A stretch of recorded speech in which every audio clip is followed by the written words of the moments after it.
에피쿠로스 학파, 당신의 즐거움을 사유하고 배려하라. 에피쿠로스와 루크레티우스로 대표되는 에피쿠로스 학파는 흔히 쾌락주의를 표방하고 있는 것으로 알려져 있다. 국가와 같은 전체 공동체를 중시했던 대개의 철학자들은 개체의 쾌락을 긍정한 에피쿠로스 학파의 입장을 반사회적인 것으로 저주하곤 했다. 물론 여기에는 숨겨진 진실이 하나 있다. 그것은 쾌락은 오직 통치자나 통치 계층에게만 독점되어야 한다는 그들의 생각이다. 한마디로 당시의 통념은 민주주의를 혐오하고 있었던 것이다. 이런 입장에서 대다수 피통치자들이 모두 쾌락을 향유한다는 건 여간 못마땅한 일이 아니었을 것이다. 쾌락의 독점, 이것이 억압적 사회의 한 가지 특징이 아닌가? 어쨌든 주류 철학자들의 저주와는 달리 사실 에피쿠로스 학파는 개체의 육체적 쾌락만을 추구하는 지독한 이기주의자들과는 거리가 멀었다. 고대 그리스어에는 헤도네라는 말이 있다. 이 개념은 오늘날 성급하게 육체적 쾌락이라고 이해되고 있지만 사실 이것은 인간의 기쁨이나 유쾌함을 느끼는 모든 체험, 그러니까 육체적 쾌락뿐만 아니라 정신적 쾌락까지 모두 포괄하는 의미를 가진다. 어쨌든 헤도네, 즉 쾌락을 강조했다는 것이 논점은 아닐 것이다.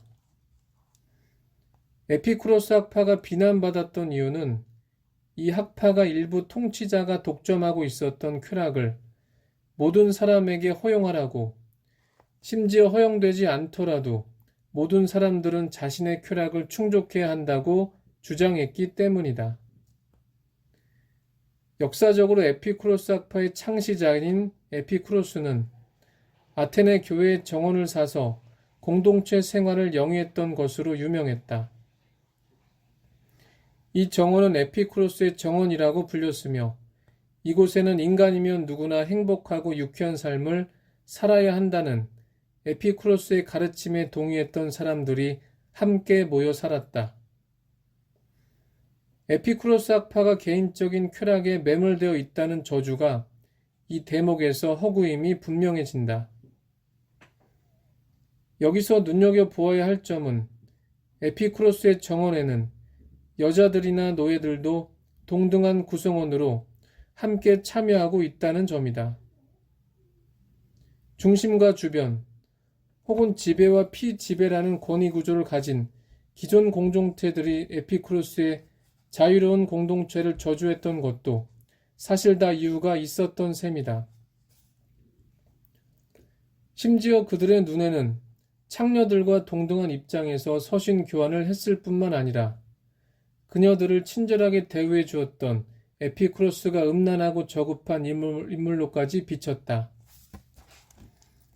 독립된 자유로운 개인들, 그리고 그들 사이에서 이루어지는 자유로운 관계에 대해 혐오감 내지 불쾌감을 느끼는 것은 억압관계를 유지하려는 기득권자들의 입장에서 볼 때 예나 지금이나 비슷했던 것이다. 사실 에피쿠로스 학파가 당대 지식인들에게서 모욕에 가까운 저주를 받았던 데에는 이것 외에도 또 다른 이유가 있었다. 에피쿠로스 학파는 플라톤으로 상징되는 주류 서양 철학 전통의 근본 전제들을 강하게 부정했던 것이다. 여기에서 우리가 반드시 살펴보아야 할 점은 에피쿠로스 학파가 공유하고 있던 육체와 정신에 대한 특이한 입장이다. 자유로운 공동체에 대한 해묵은 질시 때문이었는지 사실 에피쿠로스 학파의 저작들은 매우 단편적으로만 전해지고 있다. 작은 단편들을 망정 로마 바티칸 비밀서고 금소로 안전하게 보관되어 있었기에 지금 우리가 읽을 수 있다는 건 정말 역사의 아이러니다. 그러나 이 외에 가장 자세한 저서가 금서로 지정되지 않고 전해지고 있다. 바로 루크레티우스가 지은 사물의 본성에 관하여라는 책이다. 이 책이 금서로 정해지지 않았던 것은 루크레티우스가 아이네이스라는 대서사시로 유명한 버질, 즉 베르길리우스라는 문학자와 함께 로마 제국 시대를 양분했을 정도로 유명한 문학자였기 때문이다. 어쨌든 루크레티우스의 이 중요한 책을 통해 우리는 에피쿠로스 학파의 전모를 비교적 자세하게 확인할 수 있다. 사물의 본성에 관하여에 들어있는 한 대목을 살펴보도록 하자. 마음이 신체와 더불어 생겨나며 신체와 함께 성장하고 신체와 함께 늙어감을 우리는 지각한다. 부드럽고 연약한 신체를 가진 어린아이가 간신히 걷듯이 그들의 판단력도 미약하다. 성숙해져서 힘이 강해질 때 그들의 판단도 나아지고 그들의 마음의 힘도 강해진다. 나중에 거친 세월의 힘이 그들의 신체를 공격하고 수족이 무디어져 제대로 힘을 쓰지 못하게 된 후에 지력이 떨어지고 혀가 헛돌아가며 마음은 갈팡질팡하고 이와 동시에 모든 것이 약해지고 쓰러진다. 그래서 생명력이 있는 실체는 모두 연기처럼 공기 중에 높은 미풍으로 흩어져 버리는 것이 적절한 일이다. 방금 읽은 구절에서 주목해야 할 점은 루크레티우스가 마음과 육체에 대한 스피노자의 입장, 즉 평행론을 연상시키는 주장을 전개하고 있다는 점이다. 그는 육체의 역량과 마음의 역량은 반비례 관계가 아니라 비례 관계에 있다고 주장한다. 이 점에서 마음이 신체와 더불어 생겨나며 신체와 함께 성장하고 신체와 함께 늙어간다는 구절은 매우 중요하다. 이 구절만큼 에피쿠로스 학파가 플라톤의 철학이나 후대 기독교 사유로부터 얼마나 멀리 떨어져 있는지 잘 보여주는 것도 없기 때문이다. 플라톤 철학이나 기독교에서는 마음과 신체가 대립적인 것으로 동시에 마음은 신체와는 달리 불멸성을 갖는 것으로 사유되었다. 이런 주류 전통의 입장에서 볼 때 영혼의 우월성을 부정하는 에피쿠로스 학파의 입장은 이단적인 것으로 볼 수밖에 없었을 것이다. 하지만 에피쿠로스 학파에게 생명력이 있는 실체는 모두 연기처럼 공기 중에 높은 미풍으로 흩어져 버리는 것에 지나지 않는 것이었다. 에피쿠로스 학파의 평행론을 살펴보았다면 우리는 이제 이 학파가 왜 에픽테토스 같은 스토아 철학자에게 방탕하다고 비판받았는지 어느 정도 납득할 수 있다. 사실 에픽테토스는 육체적 쾌감이 정신적 쾌감과 함께 우리 실존의 쾌감을 드러내는 두 가지 측면 가운데 하나라는 사실을 간과하고 있었다. 그렇기 때문에 그의 눈에는 쾌락을 중시했던 에피쿠로스 학파가 기본적으로 육체적 쾌락만을 추구하는 것으로 보였던 것이다. 직접 에피쿠로스 학파가 주장했던 쾌락주의의 전모를 살펴보면 우리는 에픽테토스의 오해가 얼마나 부당한 것인지를 어렵지 않게 이해할 수 있다. 다음 구절은 에피쿠로스가 메노이케우스라는 젊은이에게 바람직한 삶에 대해 조언하면서 보낸 서신 가운데 일부이다. 쾌락이 행복한 삶의 출발점이자 끝이라고 우리는 말한다. 쾌락이 원초적이고 타고날 때부터 좋은 것이라고 인정하기 때문이다. 우리는 선택하거나 회피하는 모든 행위를 쾌락에서 시작하며 우리의 쾌락 경험을 모든 좋은 것의 기준으로 사용하면서 쾌락으로 되돌아간다. 그러므로 우리가 쾌락이 목적이다라고 할 때 이 말은 우리를 잘 모르거나 우리의 입장에 동의하지 않는 사람들이 생각했던 것처럼 방탕한 자들의 쾌락이나 육체적인 쾌락을 의미하는 것이 아니다.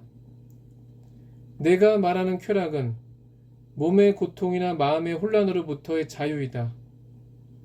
왜냐하면 삶을 즐겁게 만드는 것은 계속 술을 마시고 흥청거리는 일도 아니고 욕구를 만족시키는 일도 아니며 물고기를 마음껏 먹거나 풍성한 식탁을 가지는 것도 아니고 오히려 모든 선택과 깊이의 동기를 발견하고 공허한 추측들을 몰아내면서 멀쩡한 정신으로 헤아리는 것이기 때문이다. 메노이케우스에게 보내는 서한. 에피쿠로스 학파에게 인간은 쾌락의 존재였다. 인간은 쾌락을 가져다 주는 것을 선택하고 쾌락을 방해하는 것을 회피하려는 본질을 가지고 있다고 보았기 때문이다. 바로 이 대목이야말로 스피노자와 프로이트의 자연주의적 사유 전통이 과연 어디에서 유래한 것인지 잘 보여주고 있다. 에피쿠로스와 마찬가지로 스피노자는 인간의 본질이 기쁨을 지키려고 하고 슬픔을 제거하려고 하는 삶의 힘, 즉 코나투스에 놓여 있다고 정의한 적이 있다. 또한 프로이트도 인간의 행동이 쾌락을 지향하고 불쾌를 피하는 쾌락 원리에 의해 지배된다고 이야기하고 있다. 바로 이들의 관점에 앞서 에피쿠로스 학파는 쾌락이야말로 인간 행위의 제1원리라고 확신했던 것이다. 심지어 그들은 죽음마저도 쾌락 원리에 의해 선택될 수 있다고 이야기했을 정도였다. 죽음은 근심 걱정에 빠진 사람을 제거해서 더 많은 불행을 더 겪을 수도 있는 인간이 존재하지 않도록 해주기 때문이다. 잠시 죽음에 대한 에피쿠로스 학파의 입장에 주목할 필요가 있다. 사실 인간이 압도적인 자연이나 사회 체제에 저항할 수 있는 가장 강력한 무기는 바로 자살이라고 할 수 있다. 질병이나 노화에 의해 서서히 죽어가는 운명을 자살로 저항할 수도 있고 체제의 억압이나 수탈도 자살로 저항할 수 있기 때문이다. 하긴 노예로 부리려고 했는데 노예가 자살하면 주인은 얼마나 황당하겠는가. 아직도 체제에서 자살을 금지하는 것도 이런 이유에서다. 억압받는 개인이 할 수 있는 가장 수동적인 저항이지만 억압자 입장에서는 정말 어찌할 수 없이 무서운 저항이 바로 개체의 자살이기 때문이다. 그러니까 쾌락을 추구하는 인간으로서 가장 불쾌한 상태는 죽지도 못하고 노예처럼 부려지는 상황이라고 할 수 있는 것이다. 에피쿠로스 학파와 비슷하게 쾌락주의를 표방하며 중국 전국시대를 풍미했던 양주도 마찬가지 입장이었다.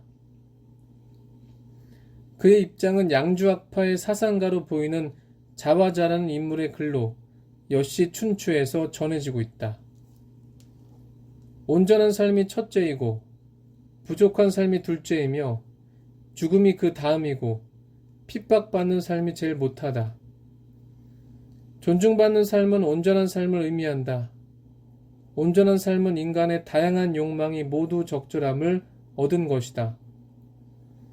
부족한 삶은 그 적절함을 부분적으로만 얻은 것이다. 부족한 삶은 옅게 존중받는 삶이다.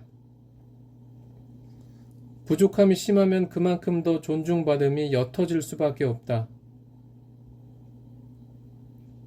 죽음이란 지각 능력을 잃고 삶 이전으로 되돌아간 것을 말한다. 핍박받는 삶이란 인간의 욕망이 그 적절함을 얻지 못하고 최악으로 불쾌한 상태에 있다는 걸 말한다. 굴종이 그렇고 치욕이 또한 그렇다. 그래서 핍박받는 삶은 죽음보다 못하다고 한 것이다. 여시 춘추 귀생에서. 에피쿠로스 학파든 양주 학파이든 개인의 쾌락을 중시하는 쾌락주의가 가장 싫어하는 것은 모두 굴종과 치욕이다. 굴종과 치욕의 상태, 그것은 노예의 상태이자 부자유의 상태이다. 결국 에피쿠로스 학파에게 최고로 불쾌한 상태는 죽음이 아니고 부자유의 상태였던 것이다. 자유가 아니면 죽음을 달라. 에피쿠로스 학파의 자유정신은 이렇게 외치고 있다. 체제 입장에서는 정말로 위험하기 이를 데 없는 얼마나 혁명적인 생각인가. 그래서 체제는 에피쿠로스 학파를 동물적인 쾌락이나 추구하고 있다고 저주하면서 그들의 생각이 체제에 순응하고 있던 사람들에게 전염되는 것을 막으려고 했던 것이다. 이미 죽을 각오를 하고 있는 이 개인주의자들, 혹은 쾌락주의자들을 어떻게 부를 수 있다는 말인가? 억압적 권력이 자신의 힘을 과시하는 최종적 무기는 생명에 대한 위협이니 말이다. 에피쿠로스 학파가 죽음을 긍정하고 있다고 하더라도 그것은 억압받는 삶이 더 불쾌하기 때문이다. 문제는 억압받는 삶에서 벗어날 수 있는 방법이 있는데도 그런 방법이 없다고 잘못 인식하고 자살을 선택할 수 있다는 데 있다. 그래서 에피쿠로스 학파는 사유와 선택을 그리 강조했던 것이다. 맞는 이야기다. 우리가 쾌락이라고 생각했던 것이 사실 쾌락이 아니었고 불쾌하다고 생각했던 것이 사실 쾌락일 수 있다. 예를 들어 기름진 음식이나 맛있는 술 혹은 성적인 대상은 순간적으로는 쾌락을 주지만 이것들은 인간 자체를 약하게 만들고 더 이상 쾌락을 누릴 수 없는 존재로까지 만들어 버리기도 한다. 반면 입에 너무 쓴 약이나 괴로움의 감정을 가져다 주는 고된 운동은 순간적으로는 불쾌감을 주지만 이런 것들은 인간 자체를 더 강하게 만들어 더 큰 쾌락을 느끼도록 할 수 있다. 에피쿠로스 학파가 공허한 추측들을 우리의 정신에서 제거하려고 했던 것도 바로 이런 이유에서였다. 혼란된 생각들은 우리 삶에 진정한 쾌락을 주는 것들에 대해 착각하도록 만들 수 있기 때문이다. 이런 이유에서 에피쿠로스는 쾌락을 몸의 고통이나 마음의 혼란으로부터의 자유라고 정의했던 것이다. 이제 에피쿠로스 학파가 육체적 향락에만 빠져 있다는 당시 세간의 오해가 얼마나 그릇된 것인지 분명하게 드러난 셈이다. 에피쿠로스의 쾌락은 선택과 깊이의 동기를 발견하고 공허한 추측들을 몰아내면서 멀쩡한 정신으로 헤아리는 지적인 통찰에서만 가능한 것이다. 그래서 그는 잘못된 생각에서 발생하는 쓸데없는 욕망을 부정하려고 했다. 에피쿠로스 학파가 체제 억압이 작동하는 정치적 활동을 멀리하면서 자신만의 공동체 생활을 영위했던 이유도 바로 여기에 있다. 지금도 그렇지만 국가와 같은 권위주의적 공동체는 명예나 부 혹은 권력을 대가로 인간들로 하여금 상호 파괴 혹은 상호 갈등의 관계에 빠지도록 유인하곤 한다. 바로 이 대목에서 우리는 에피쿠로스 학파가 양주의 쾌락주의와 다시 연결될 수 있는 지점을 발견하게 된다. 맹자 진심 상편을 읽어보면 양주는 위아를 주장하면서 털 하나를 뽑아서 천하를 이롭게 한다고 해도 절대로 하지 않았던 철학자였기 때문이다. 양주는 각자가 자신의 삶을 다른 그 무엇과도 바꿀 수 없는 고유한 것으로 간주할 때에만 세계의 진정한 평화가 도래할 수 있다고 확신했던 것이다. 놀랍지 않은가? 비슷한 시기에 활동했던 동양의 양주라는 인물과 서양의 에피쿠로스라는 철학자가 매우 유사한 논리로 정치적 욕망의 세계를 강하게 부정했던 것이다.